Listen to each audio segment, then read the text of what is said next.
So welcome everybody to Kindred OT TV. I have Holly Gawthorne with me today from Holly the OT podcast, doing some awesome work with new grads and students and people entering the OT journey. So welcome, Holly. Thank you so much, Lee. So excited to be here. Yeah, that's great to have you. And I've only just recently connected with you, so it's really been nice to get to know you and look at your work. And yeah, I'm really excited to hear more. But before we dive in, I did want to take a moment to acknowledge the traditional custodians of the land I'm coming to you from today, the Yaegl people, and pay my respects to elders past, present, and emerging, and extend that respect to any First Nations people who tune in and hear what we are talking about today. So I echo that too, and just would like to acknowledge the Whadjuk Boonga people, who are the traditional custodians where I'm coming from. Great. Thanks, Holly. So I'm actually going to do something a little bit different, because when I've listened to your podcast, I notice a little two truths and a lie game that you like to play with your participants or your guests. So I'm going to flip it around on you today and do the same thing. So yeah, go for it. 2 truths and a lie. I'll see if I can pick it. This is karma for everyone that I've made do this, and everyone that's been like, oh, why do I have to do this? So I'm happy to play along. But when I saw I had to do this, I was like, oh, this is how everyone else feels. But that's okay. My 2 truths and a lie. So my first one is I broke my back jumping off a waterfall. My second one is I have 5 older brothers. And my third one is I grew up in Sydney.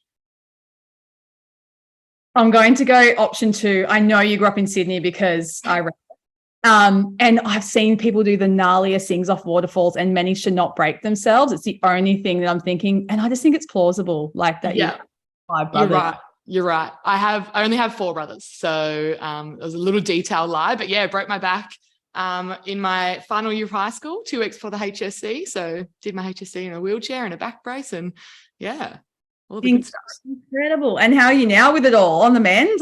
Yeah, on the mend. I mean, I've got pretty bad chronic back pain, and there's some things I won't really be able to do, but do a lot of Pilates and a lot of strength training and keep the core strong, and the back seems to look after me. So yeah, it'll never be the same, but pretty lucky considering how it could have been.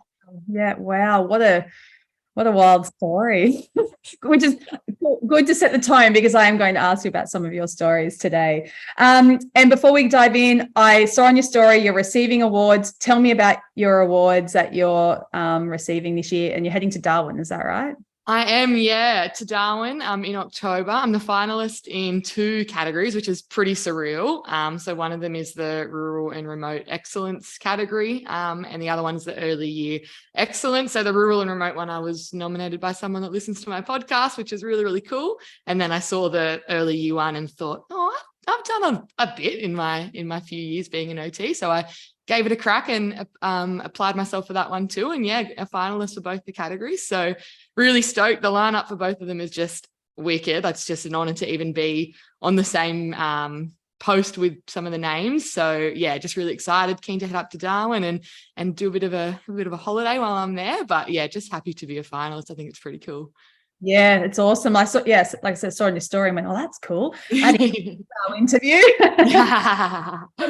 So I read on your site that your goal for your podcast is, I'm going to read it, empowering the next generation of occupational therapists to feel supported in their studies and the workplace. What does that mean to you now, and when you wrote it, and the evolution of that? What does it mean to you? Yeah, so I guess there's 2 main things that stand out. So the first one sort of comes from my personal journey. I had a really rough time at uni. I really struggled, I guess. I failed 2 units. It took me 6 years to do a 4-year degree. I considered dropping out many, many times, and I felt really isolated and sort of felt like, oh my gosh, if I can't pass neuroanatomy, how could I ever be an OT? Like I really put myself down for that. And I found, there wasn't much support from the uni, and maybe that was me not looking for support, but no one was knocking on my door either to check in and see if I was okay. And, I unfollowed every uni page on my Instagram and on my Facebook, and I did the absolute bare minimum because I was, really, I guess, just not enjoying myself. And I think everyone only spoke about how well they did at uni, and everyone spoke about all their successes, and as they should, but there was no one sort of speaking about how hard uni can be. And I went through uni when I was in my late teens, early 20s, which is a very formative lifetime for a multitude of reasons. And uni is just one blimp on the radar. And for so many reasons, I had a hard time, but it's not just uni in that time. And I think we put so much pressure on ourselves to have it all together and just be so good at things straight away. And especially someone like myself, I did really well in high school and I didn't have to try hard to do well in high school. I was one of those annoying people. And then I got to uni, it was like, oh my God, this is actually really hard. But yeah, I just had a really, really rough time. And I just think if I heard someone else talking about this rough time, if I heard someone else, sharing that it's okay if you fail, it's okay if you don't get the high grades you want, it's okay if you don't love your placement, I probably would have enjoyed my time a lot more and not have been so withdrawn. So I guess it's more just the original plan was just to share my story and just hope that, someone else resonated with it. And then the new grad side of it came from, obviously it took me a little bit longer to do my degree. So I had friends that were graduating while I was still studying, and I had friends that were, already 2 years out while I was starting my new grad role. And I had 3 friends that left OT altogether in their new grad year because of how burnt out they were and how poorly treated they were in their workplace. And we know the demand for OT is so high, and to be losing OTs so early is just, it's just not what anyone wants to see. So I guess that's where the other side of it comes from too, is I want to give new grads and students a voice. I want them to feel like they can stand up for themselves and they can advocate for what they need in a workplace. And yeah, just keep so many strong and happy OTs pushing through their career and not have anyone feel like they need to drop out of uni or leave being an OT altogether. So that's sort of where it comes from. And it's plotting along nicely. Yeah, it's great. Like I said, I only discovered your work recently, and then it's really just like you say, it's such an empowering body of work that you've put together on the podcast so far. So and it's so funny because when I recently spoke to you offline, I shared the same thing. I was 17 when I left home from where I am, from the north coast of New South Wales, this little town, to move to Sydney. I wasn't even able to get into clubs. Like, I was so young. And same thing, for various reasons, had a really tough time. The city is absolutely not for me. And I was literally like a fish out of water. I was a fish out of water. And same thing, almost gave it in, but then had this expectation from myself, oh no, you've got to finish, like you can't not finish. And I think I failed one subject that I had to redo, so it was not easy. But like you, just didn't do any work at school and did really well. So I wouldn't say that it necessarily felt hard, it just didn't feel aligned. I was just like, I don't even know what I'm doing. So and unfortunately that did kind of follow me through into my new graduate years, and I did end up hanging in there when I found pediatrics, and we've talked about that. But it's actually not that uncommon to have this experience. I do hear that as well. So it's so awesome what you're doing. So cool. Thank you. So on your podcast, I've gone through and I've tried to listen to as many as I could. But there's so many different topics. I've seen NDIS ones, your funny question and answer ones, different therapists and their perspectives. You've got speeches on there. I want to ask you just 3 questions around your podcast series. What is something from the podcast that has surprised you? I think, and I, like you said, I try to cover a broad area. And I think given that I've covered such a broad area and my audience is quite broad, I think what surprised me most is how many people are experiencing the stories that I share and the things that I try to cover. It's just, honestly, the amount of new grads that have messaged me, when I talk about billables and when I talk about workload expectations, and they say, if you hadn't said this, I would have thought this was normal and I would have just kept going.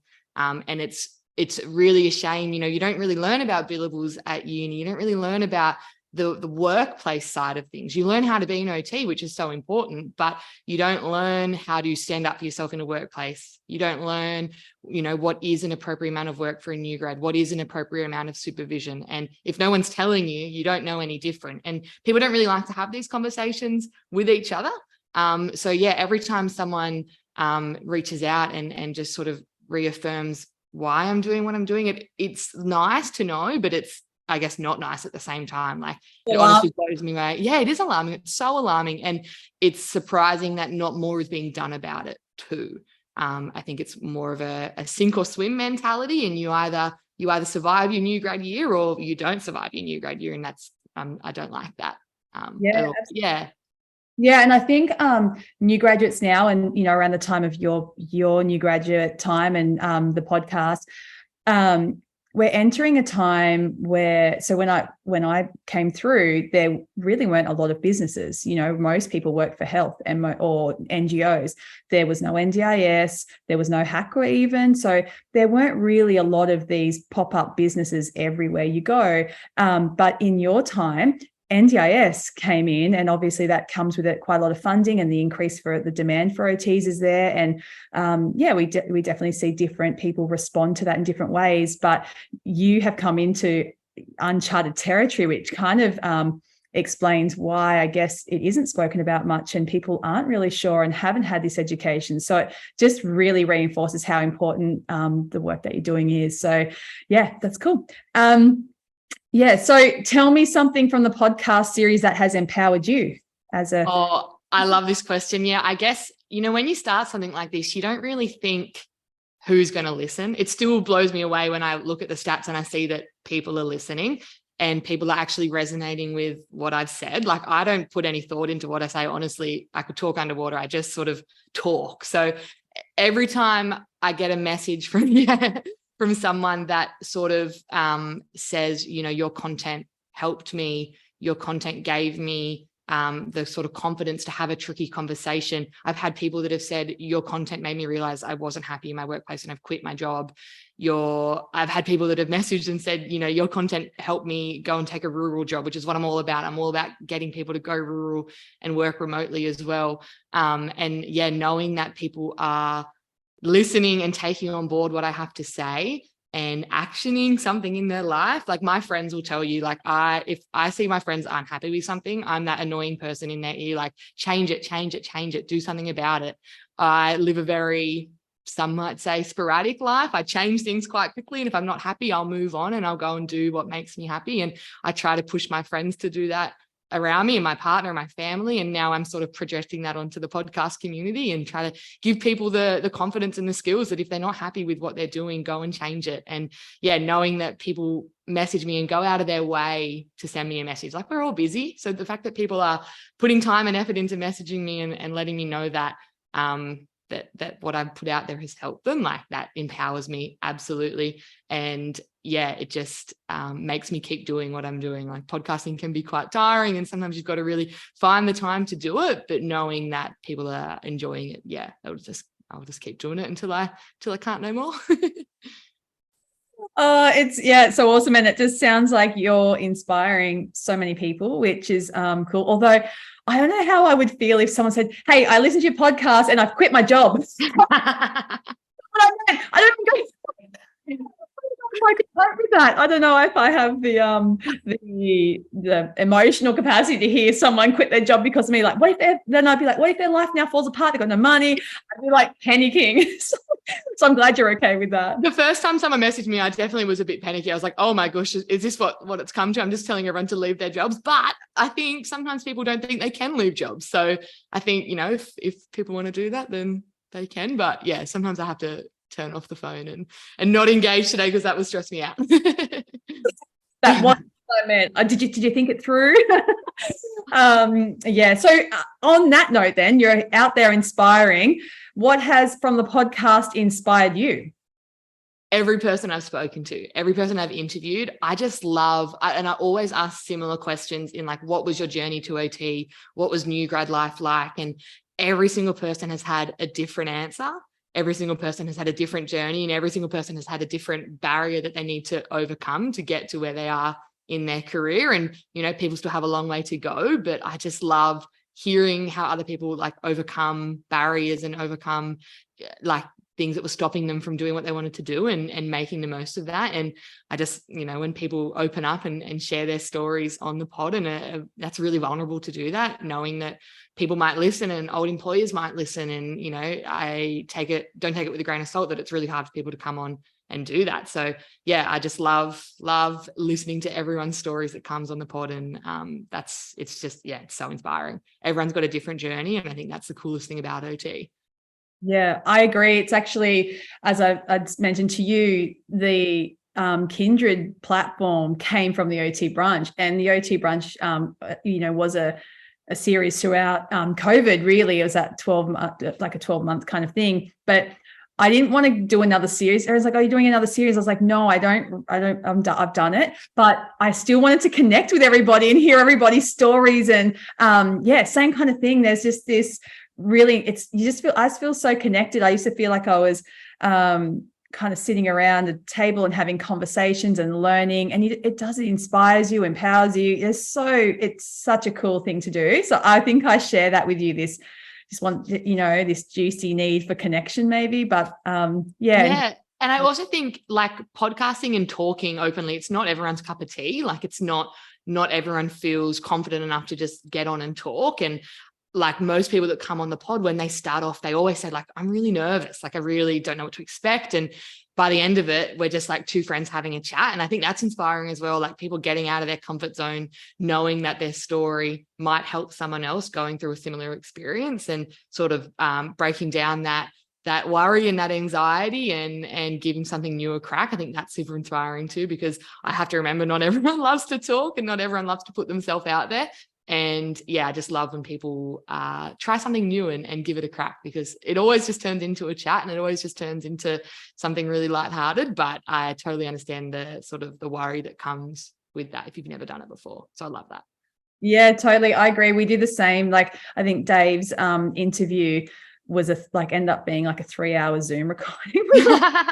Maybe not 3 hours, but we were on for like another hour or more after our interview ended, because it was like, and I'd never met Dave I'd met him actually at courses, but we didn't know each other.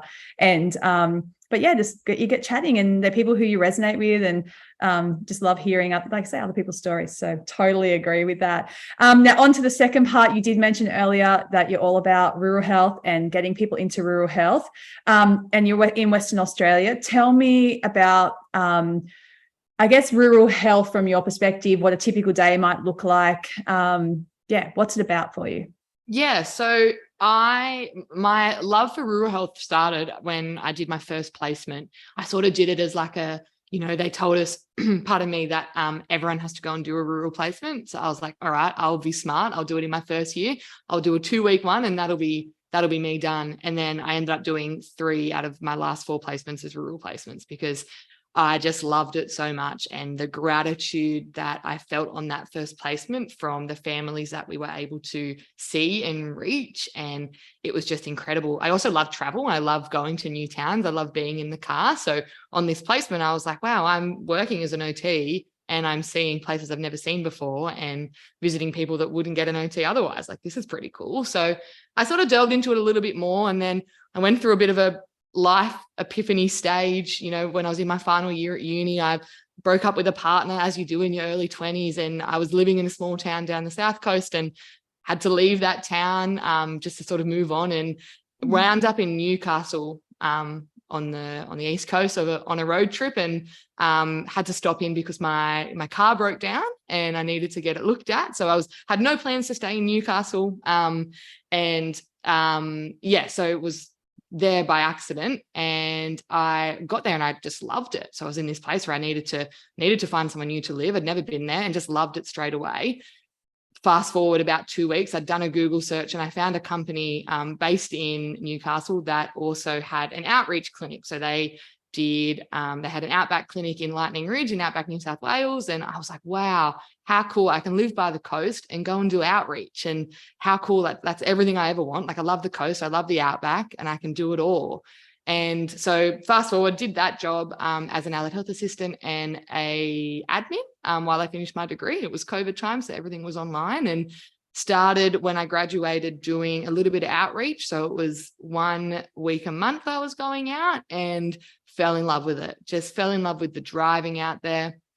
Fell in love with the people, and just loved knowing that, and it's sort of selfish in a way, but loved knowing that I was the only OT out there. If I wasn't out there, they weren't getting an OT service. So it empowered me a little bit, and there was just so much gratitude from those families and from the community for just being there.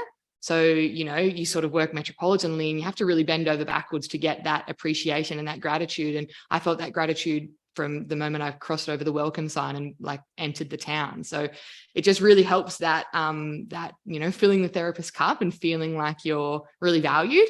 Did that for 6 months. And then I just thought, I don't want to live metropolitanly anymore. I don't want to live where it's busy and built up, and took an opportunity to move out to the outback. And I was living out there full time and had a really great gig where, I didn't have to pay rent and I had a car and it was ideal. And I quickly knew that, after about a month of living out there, that I just was never going to work metropolitanly again.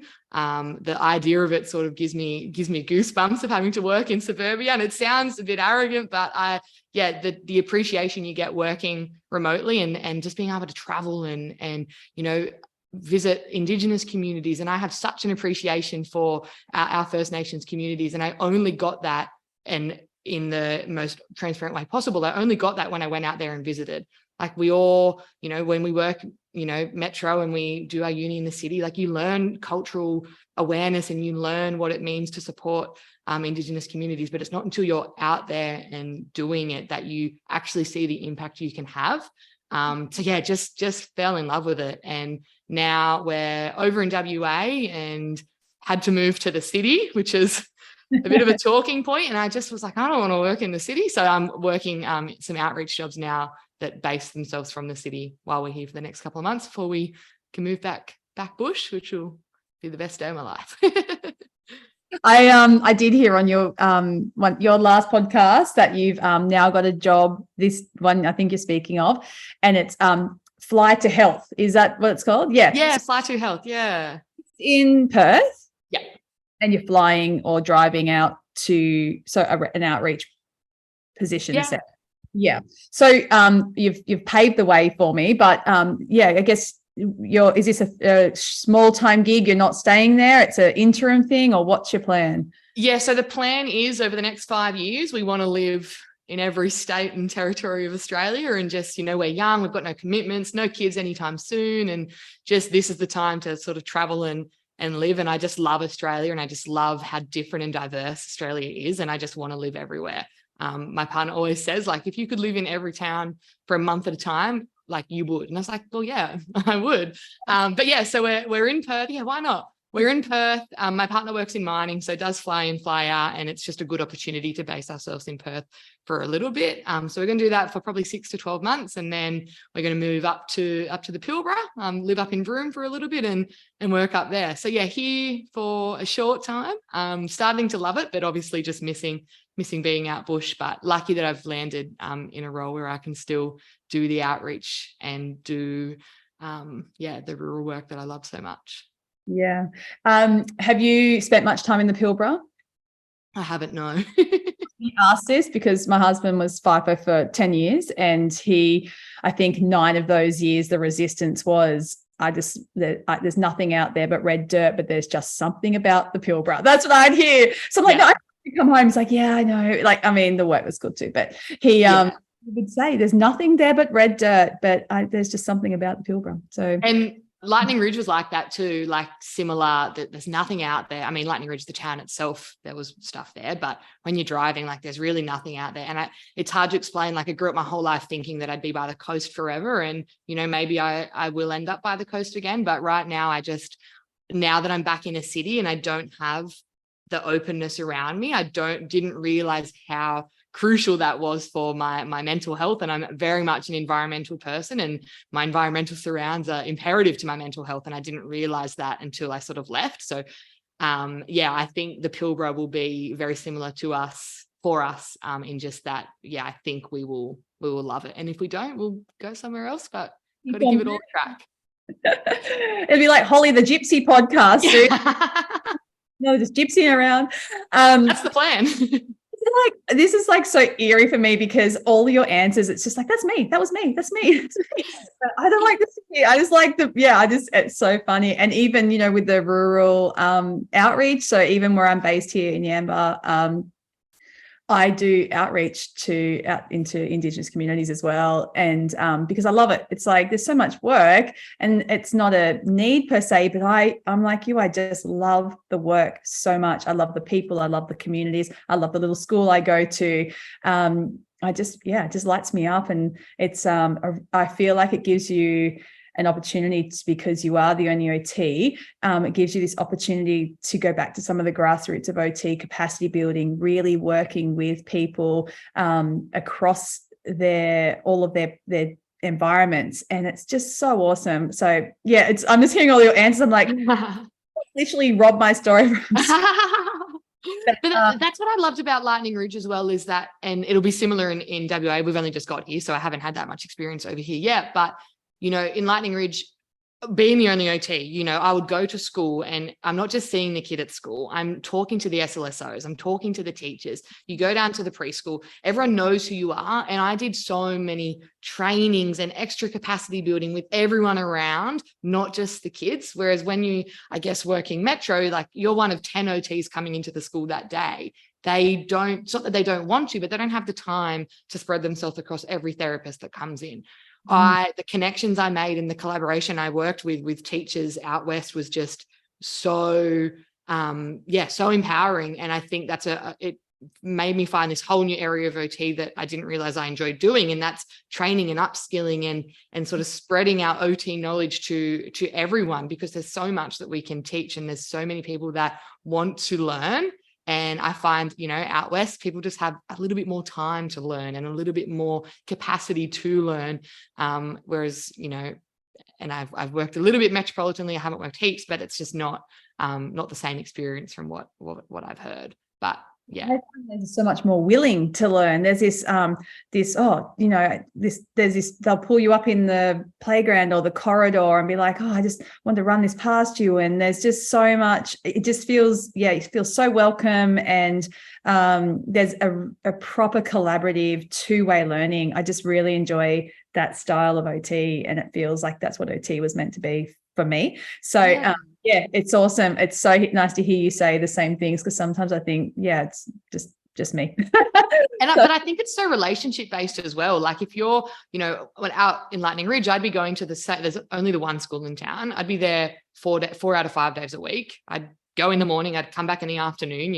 You build that relationship by being there so often. When I worked in Newcastle, I had 6 or 7 schools I'd go to within 2 days.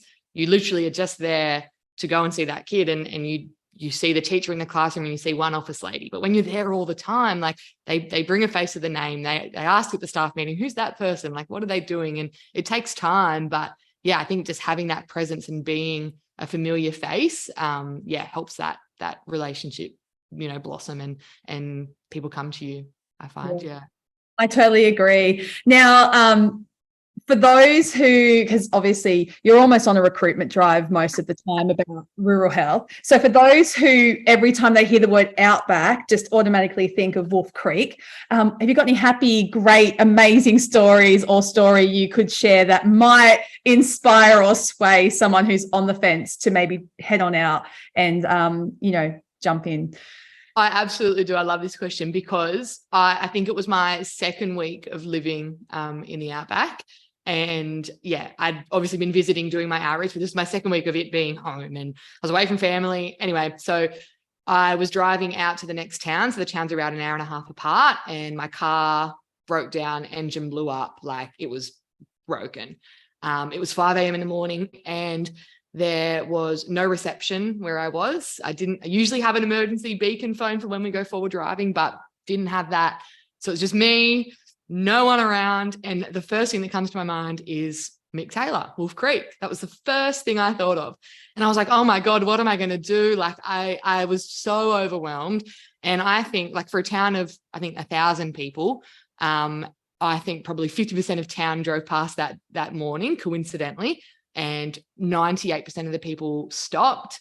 People were driving back into Lightning Ridge to call the mechanic for me so the mechanic could come out. People were offering to call my boss so he knew where I was. People were driving to the next town because the tow truck driver stayed overnight. Like, who even knows that, where the tow truck driver is? But they knew that he stayed in Walgett the night before, and everyone was so helpful. People were getting under the car, like mechanics were driving past, bush mechanics. Everyone thinks they're a mechanic, but people were trying to fix the car. And, you know, I think it was after 5 hours that I was out there, and, you know, things don't happen quickly. People got to drive back, and all this was happening. But 5 hours, and my boss's dad was driving out to drive me home, to get a tow truck, to come back out, and everything was sorted. And I just think, like, how many times do you drive past someone pull over on the side of the road and you just sort of think, oh, they'll be right. Like, you just don't even think anything of it. But every single person that drove past me stopped to see if I was okay and helped me out. They could see that I was upset. They could see that it's probably not the best situation for a young girl by herself to be, you know, broken down on the side of the road. And yeah, I think that was my first experience of, like, outback people. They're different people. Country people are really thoughtful people. And,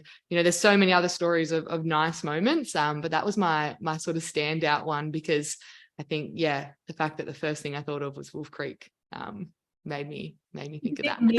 Made your car break down, like yeah. I was like, someone's cut something, someone knew I was leaving early. He pulls up next to you for help. You're like, no, it's okay, I'm fine. Well, that's what I tried to do. I, like, the first, you know, because it was still sort of dark and people are persistent. They get out of the car, and, you know, no one made me feel uncomfortable or anything, but obviously things cross your mind and you've always got to be cautious. But yeah, it was just such a welcoming and heartwarming experience. And then from that moment, every single time I saw one of those people in town that pulled over, they'd ask me, how's my car? Is it fixed yet? And yeah, everyone knew me as the girl broken down on the side of the road. I love it. And I just think it's so funny you actually had a Wolf Creek inspired answer to that. Yeah. So, if people want to find your very incredible podcast, or you, or what you're up to, yeah, what's next for you, and what are you offering, and where can people find you? Yeah, so the podcast is over on the gram, HollyTheOT_podcast, and I've got a website too, hollytheot.com, super creative. That's my name and that's what I do. So that's what it's going to stay as. But yeah, as far as the pod goes, I just want to keep, you know, reaching more people and having it grow, but grow like organically. I don't want to push it onto people. I don't want to advertise. Like, I want people to sort of find the pod and have it be sent to them by people who think they might like to listen. And I find, you know, when something grows that way, then everyone that engages with your stuff is super authentic and actually wanting to consume what you put out there. So yeah, I'll just let it grow naturally. But I've started offering mentoring, which is really exciting. So I've got a few people on my books, and, you know, it's new grad support and a few people that are working rurally as well. So sort of discussing that rural side of things, which is really cool. But yeah, I'm just going to keep recording podcasts.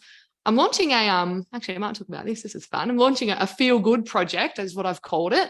So I've got this idea of, you know, finding OTs far and wide and collecting all their thoughts about what they love about OT, and those, you know, those little pearls of wisdom on when you're having a rough day and you're wondering, you know, should I keep studying, or is this the degree for me, or is this the job for me? So I want to get everyone's positive, good vibes on what they love about OT, and I'm going to put them all together in a little quote book and make a little product out of that, and yeah, just have it for people to flick through when they're needing that inspo. And yeah, it's a work in progress, but that's something I'm launching very soon. So any OTs that are listening that want to, I guess, share their wisdom, they can, and it doesn't have to be anything crazy. But I think power in numbers and knowing that you know, you've got people in your corner is really important. So this is my way of sort of getting everything together. But yeah, I'm just going to keep traveling and working and yeah, just meeting and chatting to new people and trying to reach as many people as I can to help as many people as I can.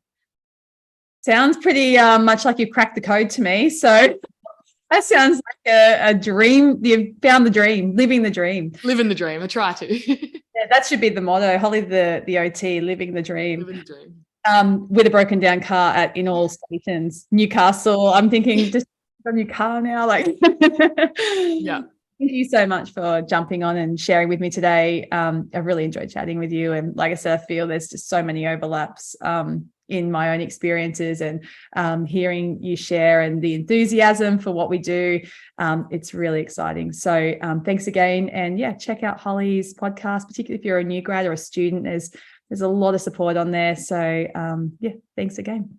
Thank you so much, Leah. I appreciate it. It's been a pleasure.